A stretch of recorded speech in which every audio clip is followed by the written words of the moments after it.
अस्सलाम वालेकुम बच्चों, हम आज 5वीं कक्षा के लिए दूसरे पाठ का अध्ययन करेंगे।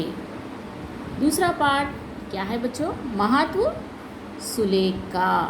महत्व सुलेख का यानी महत्व यानी इम्पोर्टेंस, यानी महत्व यानी अहमियत, इम्पोर्टेंस। सुलेख यानी हैंड राइटिंग, यानी इम्पोर्टेंस ऑफ हैंड राइटिंग के बारे में हम इस पाठ के ज़रिए जानेंगे। बच्चों, हैंड राइटिंग के क्या क्या फ़ायदे हैं, यानी सुलेख, हिंदी में उसे सुलेख कहते हैं, उसके क्या क्या फ़ायदे हैं आप जानते हैं बच्चों? चलिए आज हम इस पाठ के ज़रिए हम जानेंगे। आप अपने दोस्तों से क्या क्या बातें करते हैं? जैसे आप कक्षा में आते हैं, अपने दोस्त के साथ रोज़ सुबह बैठते हैं, तो आप क्या बात करते हैं? जैसे घर से संबंधित बात करते हैं, माता पिता, मैंने आज टिफ़िन में ये लाया वो लाया, इस तरह से बात करते हैं। कभी आपने पढ़ाई के बारे में भी बात की है? हाँ, हम करते हैं। कब करते हैं?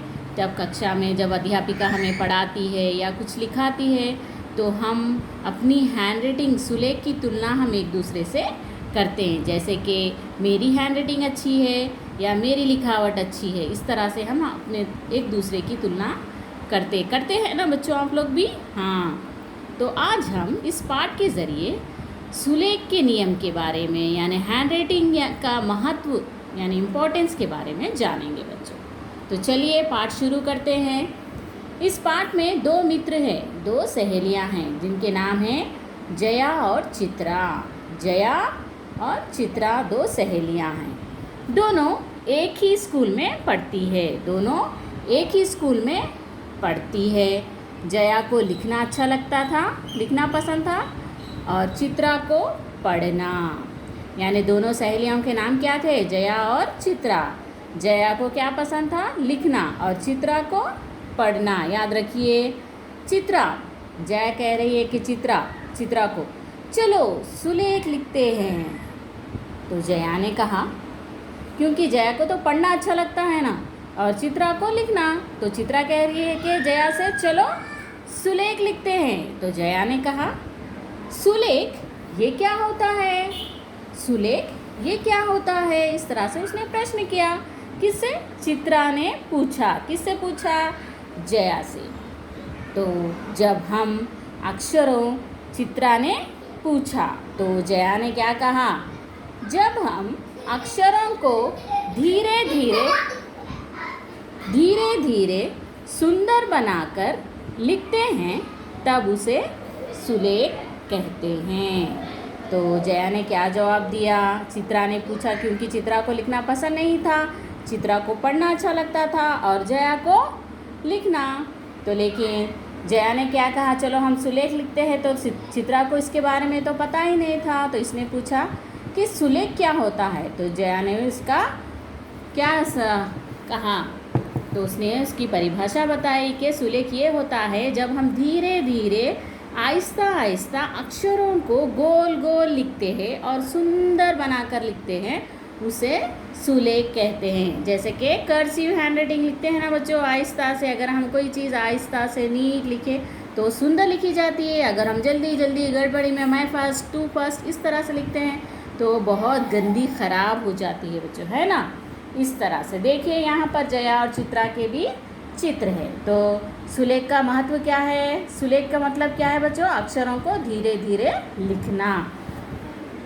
लेकिन जया ने कहा, लेकिन मुझे लिखना अच्छा नहीं लगता। जया ने क्या कहा? लेकिन मुझे लिखना अच्छा नहीं लगता है। तो और सुंदर लिखावट होने से क्या होता है? जया ने पूछा, वैसे तो मुझे लिखना अच्छा ही नहीं लगता, और सुंदर लिखावट होने से क्या होता है? इस तरह से उसने चित्रा ने कहा। तो जया ने कहा, सुंदर लिखावट के कई लाभ है, यानी कई सारे फायदे हैं, लाभ है। यदि दो छात्र किसी एक प्रश्न का एक जैसा उत्तर देते हैं तो अच्छी लिखावट वाले छात्र को अधिक अंक मिलते हैं, जया ने बताया। तो उसके बारे में उसने क्या उदाहरण दिया? यदि हम परीक्षा में दोनों भी सेम उत्तर यानी सेम आंसर लिखते हैं तो अध्यापिका हमें क्या करेंगी? दोनों को सेम मार्क्स कैसे डालेगी? तो उसने वो क्या करती है, तब उत्तर को जांचती है, यानी कौन अच्छे से लिखा है।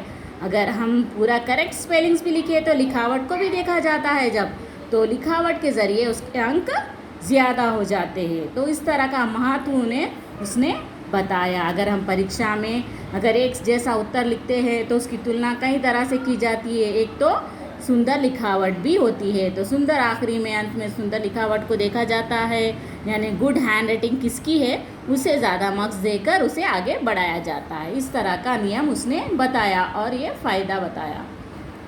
ठीक है, तब वो चित्रा को समझ आ गया और वो कह रही है ठीक है, मैं बाद में इसे लिख लूँगी, यानी बाद में से मैं प्रैक्टिस कर लूँगी, चित्रा ने कहा। जया ने समझाया, सुलेख के लिए बचपन से ही कोशिश अभ्यास करना चाहिए। अभ्यास यानी प्रैक्टिस। अभ्यास का अर्थ क्या होता है बच्चों? प्रैक्टिस। यानी जया ने कहा कि सुलेख के लिए तो हमें बचपन से ही प्रैक्टिस करनी चाहिए।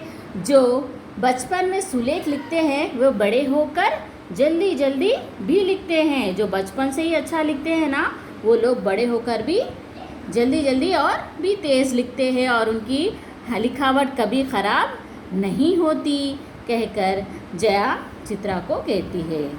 सुलेख के महत्व के बारे में गांधी जी ने भी लिखा और उनका उदाहरण वो किस तरह से देती है, गांधी जी से देती है। गांधी जी का भी कथन था कि गांधी जी की हैंडराइटिंग कैसी थी बच्चों? गांधी जी तो बहुत ही होशियार थे, लेकिन उनकी हैंडराइटिंग बिल्कुल अच्छी नहीं थी, बहुत ख़राब थी बचपन में उनकी राइटिंग। तो उन्होंने भी सुलेख के महत्व के बारे में यहाँ लिखा है, गांधी जी ने भी लिखा है, पढ़ाई में सुलेख की कोई आवश्यकता नहीं है। ये बात मेरे मन में ना जाने कहाँ से आ गई थी। उन्होंने अपना क्या तजुर्बा बताया, एक्सपीरियंस बताया कि मेरे दिमाग में घर कर गई थी कि पढ़ाई लिखाई में सुलेख का कोई महत्व नहीं है, इसकी क्या महत्वता है कहकर वो समझते थे। लेकिन जब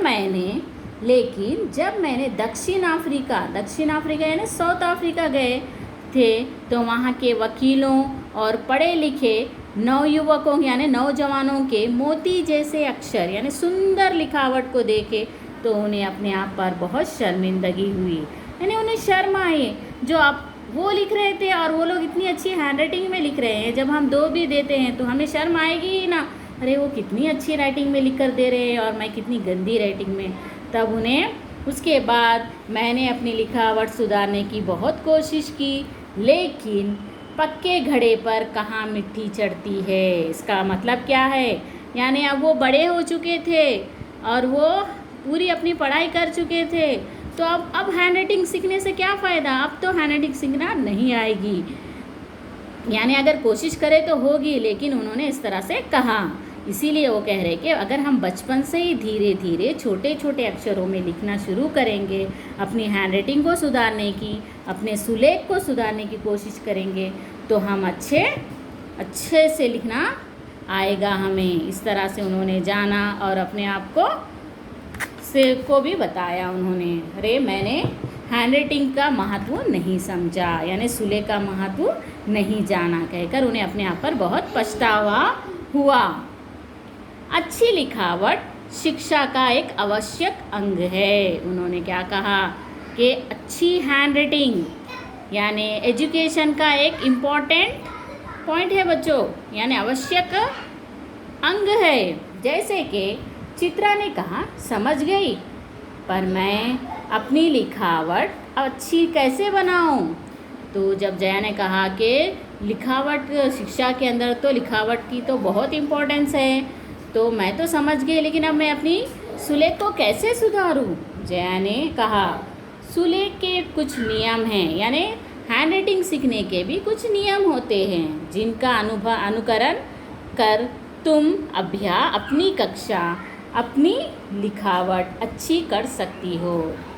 जया ने चित्रा से कहा कि सुलेख के भी कुछ नियम होते हैं, अगर तुम उस नियमों का पालन करोगी तो तुम्हारी भी लिखावट बहुत अच्छी होगी, कहकर वो कह रही है। तो नियम क्या है बच्चों? देखिए, लिखते समय ध्यान रखना, एक शब्द समाप्त होने पर दूसरा शब्द लिखना, यानी एक शब्द हुए बाद दूसरा शब्द लिखना। फिर प्रत्येक पंक्ति निश्चित स्थान से शुरू करना, यानी प्रत्येक पंक्ति यानी लाइन, एक लाइन पूरी ख़त्म होने के बाद दूसरी लाइन शुरू करना। पंक्तियों के मध्य में कभी नहीं लिखना, यानी लाइंस के बीच में कभी नहीं लिखना। हिंदी के अक्षर रेखा के नीचे लिखना, यानी हिंदी के अक्षर कैसे लिखते हैं बच्चों? रेखा के नीचे, यानी इसके नीचे लिखते हैं, ठीक है। अक्षर के ऊपर शिरोरेखा, यानी शिरोरेखा किसे कहते हैं बच्चों? ये जो ऊपर की लाइन दिख रही है ना, इसे शिरोरेखा कहते हैं। सीधी और स्पष्ट लगाना, अगर हिंदी में सुलेख लिख रहे हैं तो। मात्राएं स्पष्ट रूप से दिखाई देनी चाहिए, यानी हैंड मात्राएं भी अच्छी तरह से यानी क्लियरली दिखाई, साफ दिखाई देनी चाहिए कि हम कौन सी मात्रा डाल रहे हैं। वाह, तो ये तो बहुत सरल है। जया ने कहा कि अरे ये तो बहुत सरल है। सरल का अर्थ है आसान, ये तो बहुत आसान है। चलो अब सुलेख का अभ्यास यानी प्रैक्टिस करते हैं, कहकर वो चित्रा ने कहा। आगे क्या होगा, यानी ये कल्पना करना है। जब वो दोनों हैंड राइटिंग लिखने शुरू कर रहे हैं, अब ये खुद से लिखना है 5 वाक्य बनाकर। तब चित्रा ने सुलेख लिखना आरंभ किया।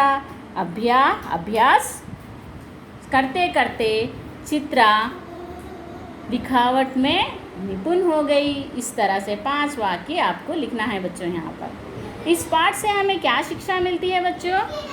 कि अभ्यास करने से कोई चीज़ व्यर्थ नहीं होती, यानी हमें हर चीज़ को, यानी सुलेख का भी महत्व शिक्षा के अंदर है, एक आवश्यक अंग है और उसका महत्व हमें समझना चाहिए। इस पाठ से हमें ये सीख मिलती है, ठीक है बच्चों।